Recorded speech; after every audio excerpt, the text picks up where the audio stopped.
నేను అడుగుతున్నా, మనం అరకు కాఫీని ప్రమోట్ చేసి ఈరోజు వైసీపీ గవర్నమెంట్ గంజాయిని ప్రమోట్ చేస్తా ఉంది. నేను ఇక్కడుండే రైతాంగాన్ని తప్పుపట్టడం లేదు. ఎప్పుడైనా సరే రైతులకు పంటకు గిట్టుబాటు ధరిస్తే రైతులు ఏ పంట ఏమన్నా వేస్తారు. కానీ గిట్టుబాటు ధర లేకుండా ఇబ్బందులు ఎక్కువ వచ్చి గిరిజనులు కొంతమంది పెడదారి పట్టే పరిస్థితి వచ్చింది. దీనివల్ల కూడా మీరు చూస్తే ఇక్కడుండే యువత నిర్వీర్యం అయిపోతారు. నేను చూసినప్పుడు ఎక్కడ చూసినా యువతే కనపడ్డారు నాకు. వీళ్ళు గాని ప్రోత్సహిస్తే ప్రపంచాన్ని జయించే శక్తి మన తెలుగు వారికి సొంతం, అందులో మన యువతకే సొంతం. అది నా ఆలోచన. ఒక ఉదాహరణ చెప్తున్నాను మీకు.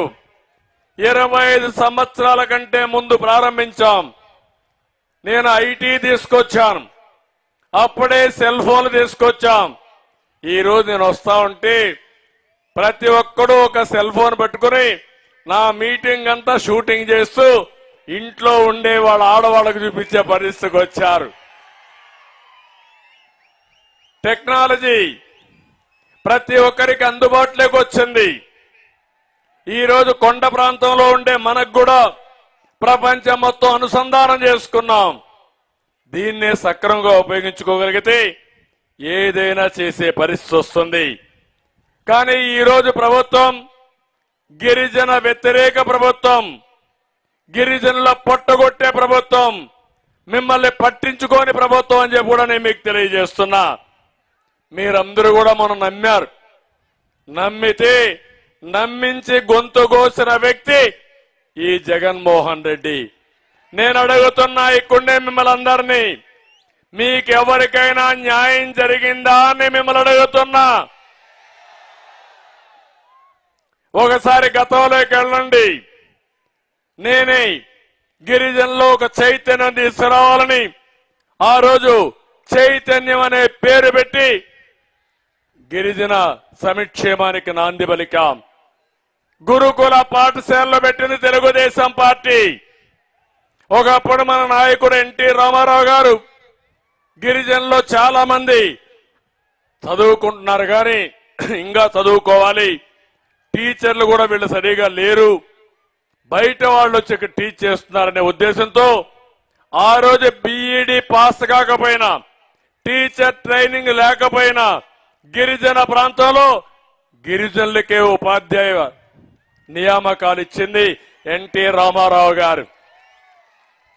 ఆ తర్వాత 2003లో నేను ముఖ్యమంత్రి అయినప్పుడు ఆలోచించాను. జీవో నెంబర్ 3 తీసుకొచ్చింది నేనే తీసుకొచ్చా.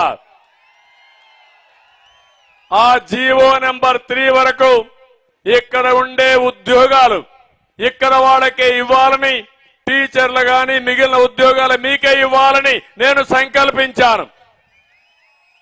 మీరందరూ 2 సార్లు ఓటేశారు కదా అతనికి, జగన్మోహన్ రెడ్డికి. 2014లో వేశారు, 2019లో వేశారు. నేను అడుగుతున్నా, నేనిచ్చిన జీవో నెంబర్ 3ని ఎందుకు రద్దు చేశారో సమాధానం చెప్పే ధైర్యం ఈ ముఖ్యమంత్రికి ఉందా అని మిమ్మల్ని అడుగుతున్నా.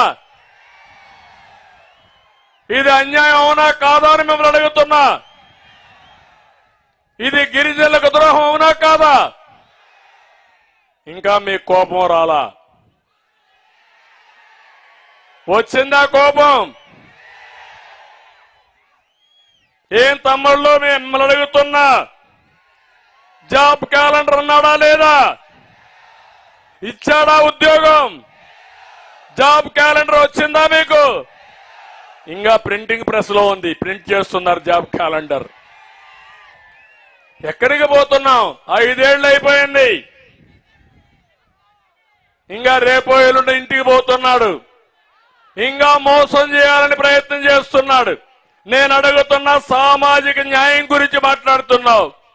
నిన్న అంబేద్కర్ విగ్రహం పెట్టి నేనే సామాజిక న్యాయం చేస్తున్నా, దేశాన్ని ఉద్ధరిస్తానంటున్నావు. నేను అడుగుతున్నా, అరకులో ఒక సవాలు విసురుతున్నా.